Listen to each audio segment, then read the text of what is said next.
मेरा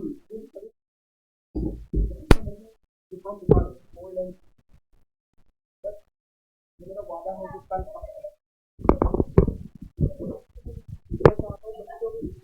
मैं चाहता हूँ बच्चों के भविष्य की बात है तो छुट्टी लेना अच्छी बात नहीं है।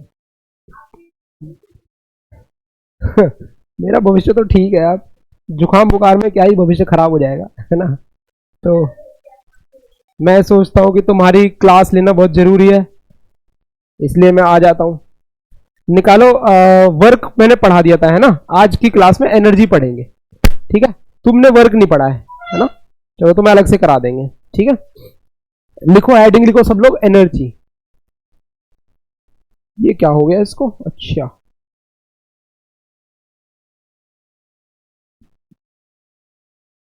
एनर्जी पढ़ना आज। देखो ये बेसिक चीजें हैं, इनको जितना हम लोग जल्दी समझ लेंगे और स्ट्रॉन्ग कर लेंगे तो आगे की जो रास्ता है, आगे की जो जिंदगी है बहुत आसान हो जाएगी, है ना। हर क्लास में आगे एनर्जी का काम आने वाला है, तो एनर्जी के बेसिक्स को अच्छे से समझना है, ठीक है। तो वर्क मैंने समझाया था, वर्क मतलब क्या था, हमने फोर्स लगाया और फोर्स लगा के बॉडी क्या हो गई, डिस्प्लेस हो गई, अपनी जगह से आगे बढ़ गई। अब एनर्जी को समझ रहे हैं। एनर्जी का मतलब क्या है कि हम किसी बॉडी को डिस्प्लेस करना चाहते हैं, ठीक है। हम किसी बॉडी को डिस्प्लेस करना, मतलब हम फोर्स लगाएंगे, तो हम जब फोर्स लगाएंगे उसको आगे धकेलेंगे तो हम लोग थक जाएंगे। यानी कि हमारे अंदर कुछ ऐसा स्टोर है जिस वजह से हम किसी बॉडी को धक्का मार पा रहे हैं, राइट। जैसे उदाहरण के लिए कि मैं एक स्प्रिंग लेता हूं और स्प्रिंग में यहां पर एक बॉल को लगा के ऐसे पीछे की तरफ क्या करता हूं, खींचता हूं और फिर छोड़ देता हूं, तो क्या होता है, वो जो बॉल है वो बॉल आगे जाएगी। यानी कि स्प्रिंग के अंदर कुछ ऐसी चीज स्टोर थी जिस चीज ने उस बॉडी को आगे धकेला, यानी वर्क किया। इसी प्रकार से आप समझो कि एक पेंडुलम लेते, पेंडुलम जानते हो कि हमने रस्सी से यहां एक ब्लॉक को बांध दिया, हमने इस रस्सी को ऐसे पकड़ के ऐसे खींच लिया और फिर छोड़ेंगे, तो ये वो पेंडुलम है वो वापस नीचे आएगा। यानी उस पेंडुलम के अंदर कुछ ऐसा स्टोर्ड फॉर्म है जिसको छोड़ने से क्या हुआ कि वो मूव करने लग गया। मतलब कोई एक इनविजिबल ऐसी चीज है जो वर्क करा रही है, राइट। तो वो जो इनविजिबल चीज है जिसकी वजह से वर्क हो जाता है उसको बोलते हैं क्या, एनर्जी। एनर्जी मतलब एक ऐसी फॉर्म है जो किसी बॉडी के अंदर स्टोर होती है जिस वजह से वो काम कर सकता है। अगर उसके अंदर एनर्जी ना हो तो काम नहीं कर पाएगा, एनर्जी होगी तो काम। अब मान लो एक बंदे के अंदर ज्यादा एनर्जी है, एक के अंदर कम एनर्जी, तो ज्यादा एनर्जी वाला ज्यादा काम करेगा और कम एनर्जी वाला, समझ गए बात। तो एनर्जी एक प्रकार से किसी काम को करने की क्षमता होती है, कैपेसिटी होती है, एक तरह से किसी काम को करने की कैपेसिटी होती है। अब भाई किसी के अंदर ज्यादा एनर्जी है, नहीं वो ज्यादा काम कर सकता है, कम एनर्जी है तो वो कम काम कर सकता है। बात समझ गए। तो लिखो इसके अंदर, it is the tendency of, it is the tendency of doing work,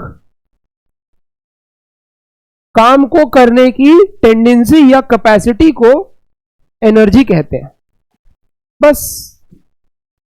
ठीक है भाई। अच्छा, अब ये एनर्जी स्केलर क्वांटिटी है, वेक्टर क्वांटिटी है।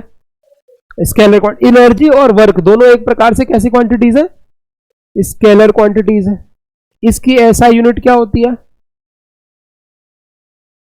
एसआई यूनिट बताओ। जूल। एनर्जी की एसआई यूनिट क्या होती है, जूल होती है। वर्क की एसआई यूनिट क्या होती है, वर्क की भी जूल होती है।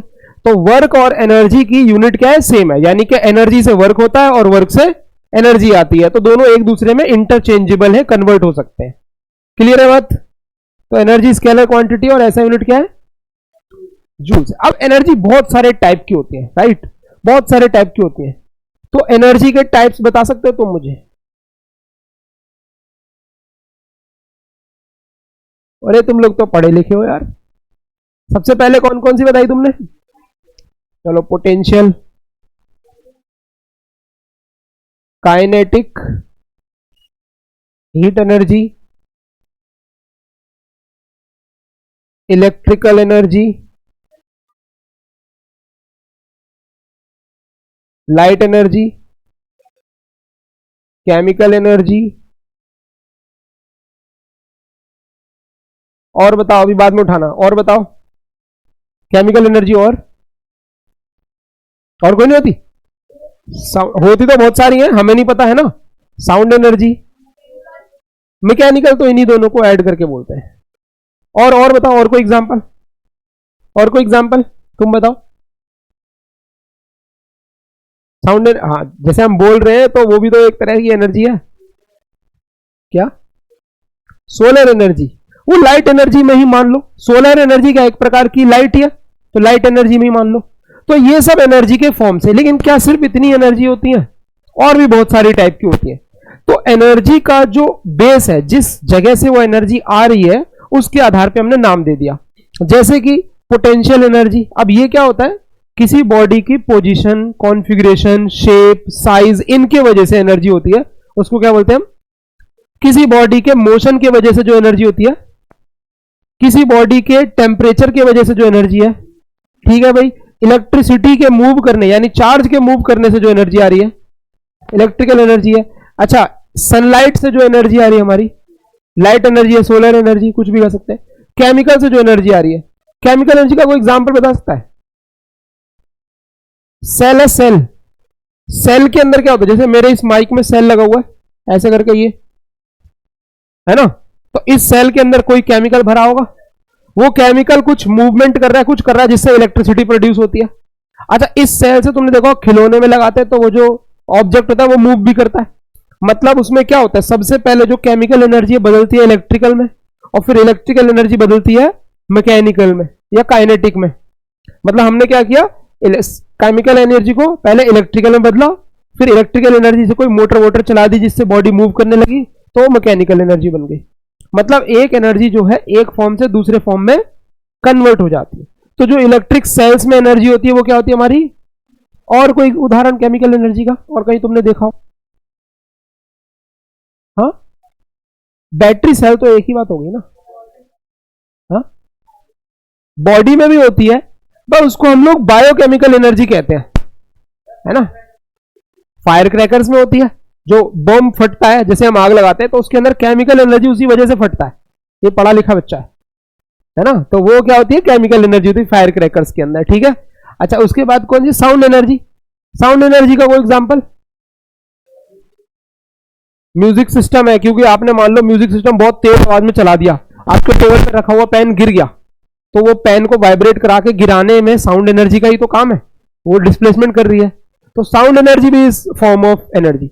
जैसे उदाहरण के लिए हम इस चीज को गिराते हैं, मार्कर को गिराते हैं, तो जमीन पे तुम एग्जाम्पल का एक बॉल लेना, एक्सपेरिमेंट करके देखना, बॉल लोगे, जिस हाइट से गिराओगे, टकराने के बाद वापस उस हाइट पे नहीं आएगी, बॉल नीचे रह जाती है।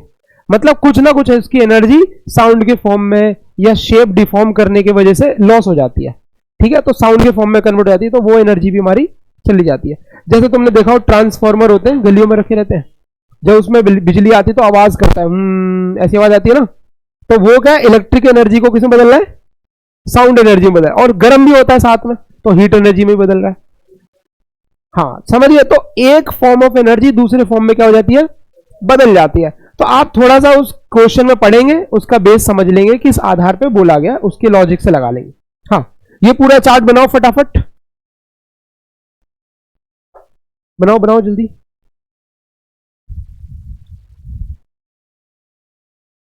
हो गया अभी सबका? चलिए अब लिखिए। सबसे पहली जो एनर्जी हमें समझनी है वो है पोटेंशियल एनर्जी। सबसे पहला पॉइंट देखो, दो एनर्जी तो हमें डिटेल में पढ़नी है, बाकी सब 9th में नहीं पढ़नी। कौन कौन सी पढ़नी है? पोटेंशियल और काइनेटिक, है ना। हाँ, पोटेंशियल और काइनेटिक दो ही पढ़नी है अच्छे से। पोटेंशियल एनर्जी की डेफिनेशन लिखो। The energy possessed by a body, the energy possessed by a body, POSS EXED, due to its position, configuration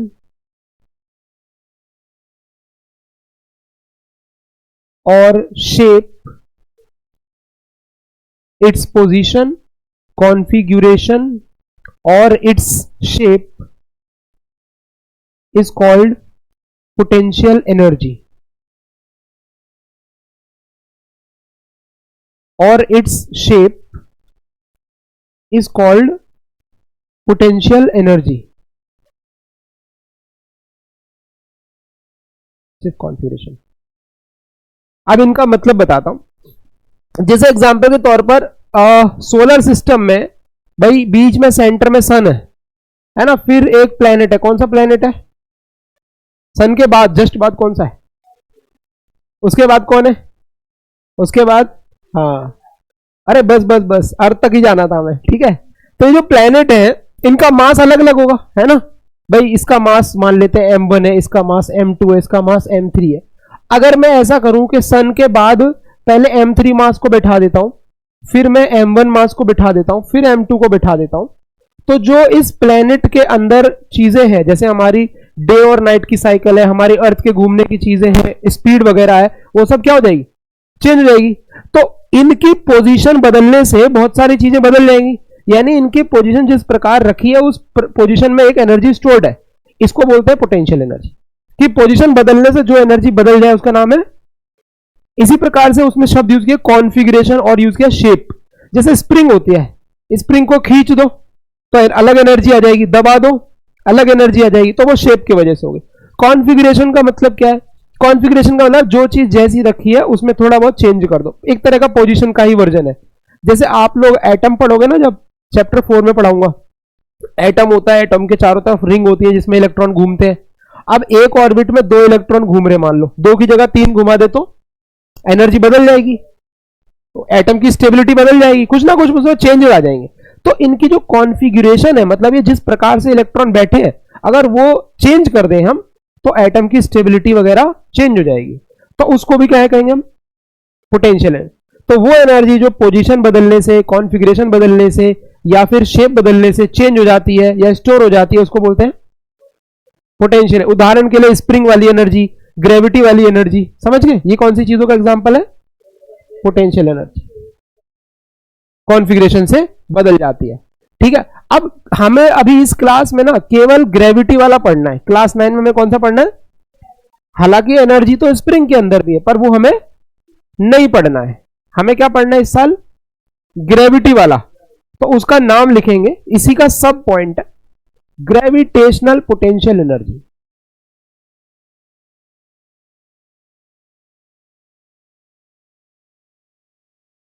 अलग अलग चीजें नहीं है।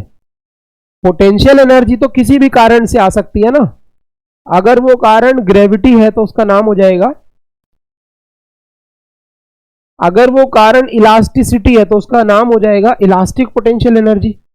अगर वो कारण इलेक्ट्रिसिटी है तो उसका नाम हो जाएगा इलेक्ट्रोस्टैटिक पोटेंशियल एनर्जी। अगर वो कारण मैग्नेटिक फील्ड है तो एनर्जी का नाम हो जाएगा मैग्नेटिक पोटेंशियल एनर्जी। तो अलग अलग नाम हो जाएंगे अलग अलग कारणों की वजह से। हमें क्लास 9 में क्या पढ़ना है? मतलब जो फोर्स लगाने वाली बॉडी है वो ग्रेविटेशनल फोर्स है ना। तो जैसे अर्थ पे कोई चीज रखी है तो अर्थ उसको अपनी तरफ खींचती है, यानी अर्थ उसको एक एनर्जी देती है। वो एनर्जी कितनी देती है वो पढ़ना है। तो ग्रेविटेशनल पोटेंशियल एनर्जी का फॉर्मूला, इसको मैं यू से दिखा रहा हूं। इसका जो फॉर्मूला है, ये फॉर्मूला है mgh। क्या फॉर्मूला है? यहां पर m क्या है और g क्या है और h क्या है? अब एक बात समझना, ये वाला फॉर्मूला कब एप्लीकेबल है? When near the earth surface. कहां पर हम लोग हैं? हम लोग जब कोई कैलकुलेशन अर्थ के सरफेस के नजदीक कर रहे हैं, मतलब ये मेरी अर्थ का सरफेस है और मैं इससे कुछ हाइट ऊपर जा रहा हूं, तो यहां इस बॉडी के पास एक एनर्जी स्टोर होगी। कितनी एनर्जी होगी? वो mgh। लेकिन कब? जब हमारा हाइट जो है वो अर्थ के काफी करीब है, 2, 4, 5 मीटर है या फिर 100 मीटर है, 200 मीटर बस। अगर हम कहेंगे कि अर्थ से लेट से 4 लाख मीटर ऊपर चले गए, तब ये फॉर्मूला वैलिड? तब कुछ और हमें सोचना पड़ेगा, क्योंकि वहां ग्रेविटी बदल जाती है। स्पेस में चले जाओगे तो ग्रेविटी क्या हो जाएगी? बदल जाएगी। लेकिन अर्थ के सरफेस के क्लोज रहेंगे तो जी यूज कर लेंगे, ठीक है। अच्छा, तो ये यहां पर एनर्जी आ गई, प्रोवाइडेड इसके अंदर एक बात मानी गई है, हमने एक अजम्पशन किया है कि यहां जो एनर्जी है ऑन अर्थ सरफेस, कहां पर? On earth surface. यहां पर हमने ये अज्यूम किया है कि इसकी जो पोटेंशियल एनर्जी है वो कितनी है, 0 है। क्या सचमुच में 0 है? हमने क्या किया है, अज्यूम किया है। ये अजम्पशन है, मतलब जब भी मैं कोई एनर्जी निकालूंगा तो मैं ये अज्यूम करूंगा कि वो बॉडी की एनर्जी जब मैं जमीन पे रख दूंगा तो कितनी हो जाएगी, और ऊपर हाइट पे ले जाऊंगा तो कितनी हो जाएगी, mgh। हालांकि जमीन पे रखने पर एक्चुअल में वैल्यू 0, लेकिन हम लोगों ने क्या किया है, अजम्पशन लगाया है कि एनर्जी को जमीन पे क्योंकि सबसे मिनिमम है तो क्या मान लेते हैं, 0 मान लेते हैं, हाइट पे ले जाएंगे तो mgh हो जाएगा। क्लियर है बात, समझ में आ गया? अब इस फॉर्मूले का यूज करेंगे, लिखो जरा इसको। बहुत सारे, बहुत सारे, अरे बहुत सारे, ये लिख लो पहले। Calculate potential energy, calculate potential energy of a block of mass, पूरा लिखो, ऑफ मास 50 grams placed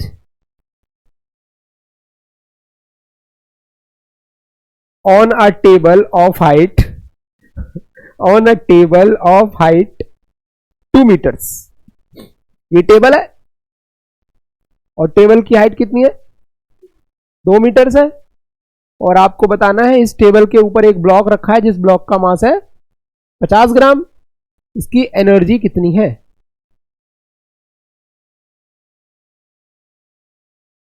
हाँ जी, 2 मीटर, यस, थोड़ा स्पीड में लिखा करो। नंबर बताओ क्या आया, of height 2 metre, 1 joule only. Okay, देखते, लेट्स सी।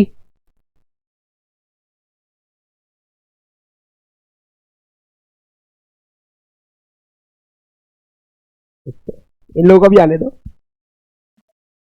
हाँ, mgh ही लगाएंगे, m इंटू जी इंटू एच।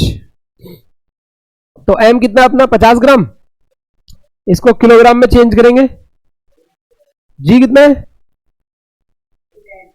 वैसे 9.8 होता है, पर 10 भी लोगे तो कुछ ज्यादा गलत नहीं होता। हाँ, थोड़ा इजी करने के लिए 10 ले लेते हैं हम लोग। मैं यहाँ पे 9.8 रख रहा हूँ क्योंकि ज्यादा मुश्किल कैलकुलेशन है नहीं यहाँ।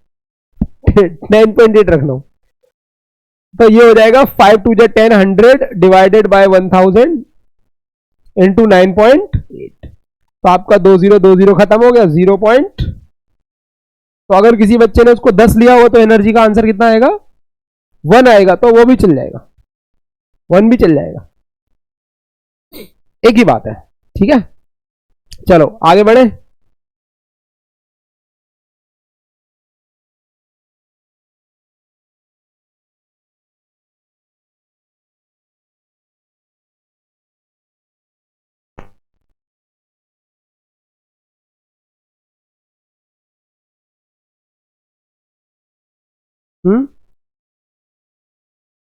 एग्जाम्पल 10.4 करवा दूं, पोटेंशियल एनर्जी का है क्या, काइनेटिक का है, काइनेटिक अभी पढ़ाऊंगा तब कराऊंगा। पोटेंशियल एनर्जी वाला एग्जाम्पल करा देता हूं। एग्जाम्पल 5 निकालो, पोटेंशियल एनर्जी का होगा ये। एनसीईआरटी में एग्जाम्पल 5 करो। 5 और 6 दो एग्जाम्पल है एनसीईआरटी में।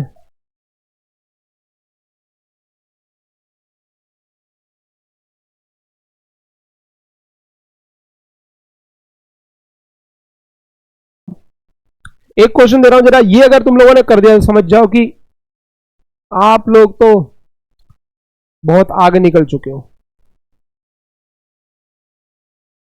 बिल्कुल आ सकता है, बाकी मैच कर लो। अगर ये क्वेश्चन किसी ने कर दिया समझ जाओ कि आप तो बहुत बहुत ज्यादा पढ़े लिखे बन चुके हो।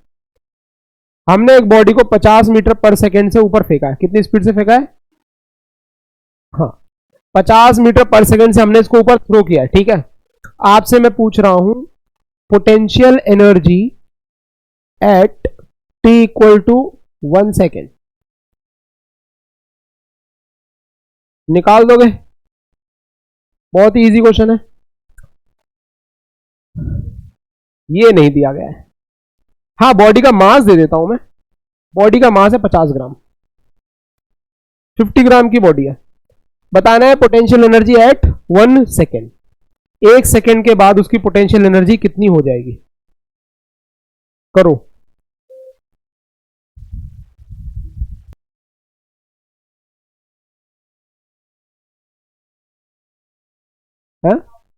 सेकेंड इक्वेशन, चलो बहुत बढ़िया, दिमाग लगा दिया तुमने। तुमने भी लगाया, तुम्हारे पास भी दिमाग है। देखो, यशिता के पास भी दिमाग है भाई। ये फॉर्मूला लगेगा। देखो प्रॉब्लम क्या है, हमें हाइट नहीं पता, बाकी सब तो दे ही रखा है। अब हाइट हम लोग सेकंड इक्वेशन से निकाल सकते हैं, राइट।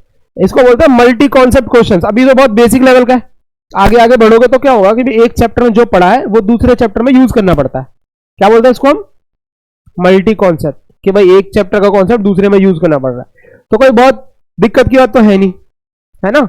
एच इसको रखेंगे हम लोग हाइट, यू कितना है अपना, टाइम प्लस हाफ, ए कितना है, माइनस का 10 लेंगे क्योंकि ग्रेविटी डाउनवर्ड लगेगी। नम्या पता है ये सब तुम्हें, डाउनवर्ड है ग्रेविटी। और टाइम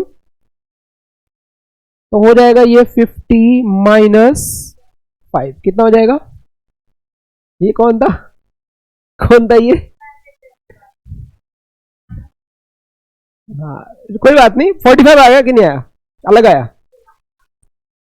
ये 10 हो जाएगा ना, इससे डिवाइड करूंगा तो 5 हो जाएगा। ठीक है भाई, सबको समझ में आ गया। इसके बाद क्या करेंगे, potential energy will be equal to M G H. तो एम कितना है अपना 50 ग्राम, जी को क्या लेंगे बताओ, इस बार 10 ले लेते हैं। ये ग्राम को किलोग्राम में चेंज कर रहे हैं ना हम लोग। तो देखो 1 2 ये दोनों तो खत्म हो गए, आंसर आ जाएगा, इसको मल्टीप्लाई करोगे फिर 10 से डिवाइड करोगे, 22.5।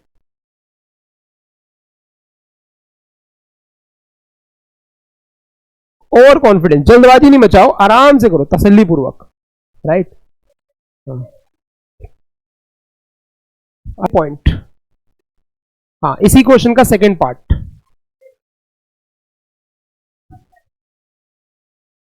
टाइम नहीं चेंज करें, अब कुछ और चेंज करते हैं। हाँ चलो टाइम चेंज करते हैं, पहले ये वाला सवाल देते हैं। Potential energy at T equals to,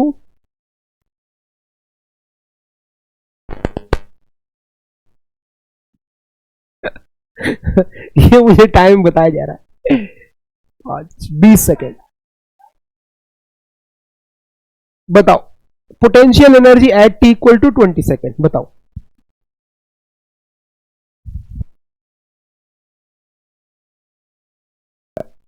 ये तो बात सही है,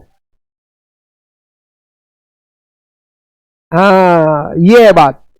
देखो बात ये है कि जब आप इसको t इक्वल टू 20 रखोगे इस वाले फॉर्मूले में, तो आपका डिस्प्लेसमेंट आएगा माइनस। इसका मतलब ये हुआ कि बॉडी ऐसे आके ऐसे चली गई। अब बॉडी जमीन के अंदर तो घुसेगी नहीं, जमीन पे आगे गड्ढा होगा तब अलग बात है, जमीन पे आगे वही टकरा के रुक जाएगी। तो इसके बियॉन्ड जो कैलकुलेशन है उसको हम काउंट, हम लोग ये अज्यूम करेंगे बॉडी आई टकरा के जमीन पे आ गई, अब अंदर तो जा नहीं सकती जमीन के। दिया था उस दिन ग्रेविटी वाले में शायद कराया था, फ्री फॉल वाले में, किस में कराया था? अब किसी में भी था कराया था मैंने, समझ में आ गया तुम लोगों को। तो यहां पे पोटेंशियल एनर्जी कितनी है, 0 है। रीजन पता चल गया क्यों, क्योंकि बॉडी हमारी जमीन के अंदर नहीं जाएगी, 10 सेकेंड के बाद बॉडी हमारी जमीन पे टकरा जाएगी और वो वहीं जमीन पर रहेगी। ठीक है लिख लो।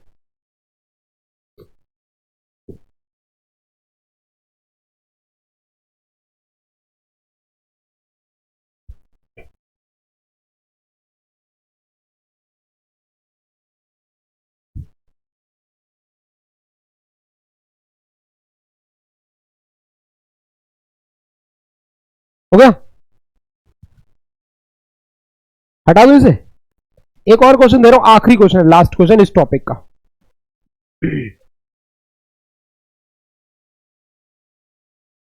ये बिल्डिंग है,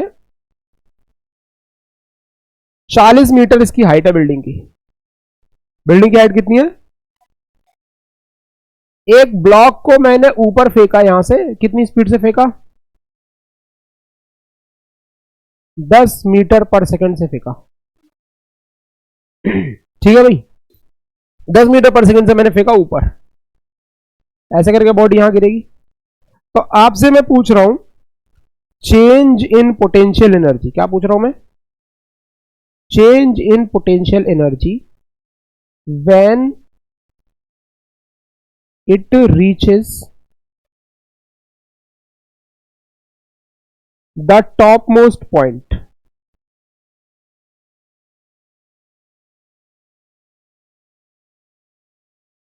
हाँ, मास, अच्छा मास 50 ग्राम, बॉडी वो सेम है, एक ही बॉडी हमारे पास, उसी को बार बार फेंक रहे हम लोग, ऊपर कभी नीचे, कभी लेफ्ट कभी राइट, वही बॉडी को फेंक रहे हैं। ठीक है, आपको बताना change in potential energy of the body. पहले तो निकालना पड़ेगा हाईएस्ट पॉइंट, कितना? गलत जवाब। पहले हाईएस्ट पॉइंट निकालोगे, तो यहां से जब आपने बॉडी को फेंका है, हाईएस्ट पॉइंट कहां पहुंचेगा वो निकालो। हाईएस्ट पॉइंट का बोला है ना मैंने।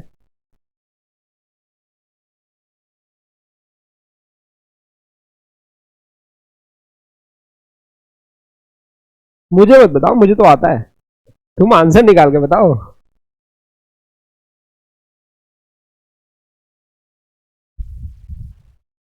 ये तुमने बिल्डिंग कुछ गलत नहीं बनाई है, पता नहीं चल रहा है बिल्डिंग कहां शुरू हो रही कहां खत्म हो रही है। क्वेश्चन नंबर भी नहीं डाला तुमने। 5 डिस्प्लेसमेंट, सही है, हाँ 5 होगा, ठीक है, पॉजिटिव होगा, हाँ ऊपर है, ठीक है। एमजीएच कर दोगे, एमजीएच कर दोगे, एच की जगह 45 डाल दोगे, है ना, आंसर आ जाएगा।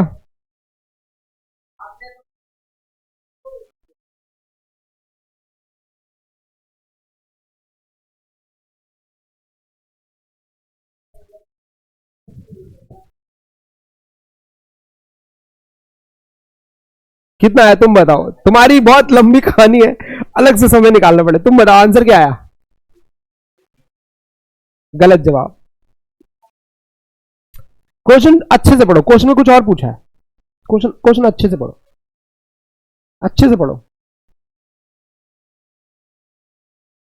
तुमसे पोटेंशियल एनर्जी नहीं पूछी, तुमसे पूछा है change in potential energy. Highest वाली एनर्जी निकालो, फिर जहां भी है वो वाली निकालो, फिर दोनों को क्या करो। तो देखो हाईएस्ट वाली यहां पर है और अभी वाली यहां पर है। हाईएस्ट वाली एनर्जी अगर मैं कहूंगा, यहां पर मैं डेल्टा से दिखाऊंगा चेंज, डेल्टा मतलब क्या होता है? चेंज होता है। तो हाईएस्ट वाली एनर्जी होगी mgh2 और पहले वाली होगी mgh1। तो mg तो कॉमन हो गया, ब्रैकेट में कितना आ गया? h2 माइनस, देखो ये वाली जो हाइट है ये h2 है, ये वाली जो हाइट है वो h1 ऑलरेडी दे रखा है, कितना है? 45। और आपने ये फॉर्मूला लगा के निकाला हुआ है, कितना निकाला है? 5 निकाला है, अभी निकाला ना इक्वेशन लगा के तुम लोगों ने। तो h2 माइनस h1 कितना है? 5 है। तो m हो गया 50/100, g हो गया 10 और ये हो गया 5। तो आंसर कितना आ जाएगा तुम्हारा, बताओ? 2.5। अब कुछ बच्चों को कंफ्यूजन होगा कि ये सर 5 कहां से आया, वो मैं निकलवा देता हूं। उन्होंने 22.5 बोला था, ये क्या करते हैं? 22 को 5 से मल्टीप्लाई करोगे तो 2 आएगा। ये क्या किया तुमने? तुमने 22.5 कहां गया तुम्हारा? इसके साथ हाँ, वो पहले तुमने पूरे का निकाला ना, फिर ये निकालोगे, फिर माइनस करोगे। हाँ ठीक है, आ जाएगा, सही समझ गए। अब मैं 5 बता देता हूं जिन बच्चों को नहीं समझ में आया, 5 कहां से आया। देखो बच्चों, ये हमारा इनिशियल पॉइंट है, ये फाइनल पॉइंट है। फाइनल पॉइंट पे हमारी वेलोसिटी क्या होती है? 0। हम लोग लगाएंगे थर्ड इक्वेशन। कौन सी इक्वेशन लगाएंगे? थर्ड इक्वेशन जब लगाओगे आप लोग, v square equal to U square plus, highest point पे v तो 0 होगा और u कितना है अपना? 10 का स्क्वायर फिर -2 × 10 × h, सही है, ये इधर जाएगा 20h इज इक्वल्स टू, तो h कितना आ गया, तो h बेसिकली क्या, H2 और H1 का डिफरेंस है ना, हमने लिखा दिया। समझ गए बात को, नहीं समझे? तो ये आज का आखिरी क्वेश्चन, काइनेटिक एनर्जी को अगली क्लास में कराऊंगा, ठीक है। अब इसमें कुछ होमवर्क दे दूं, होमवर्क नहीं दूं?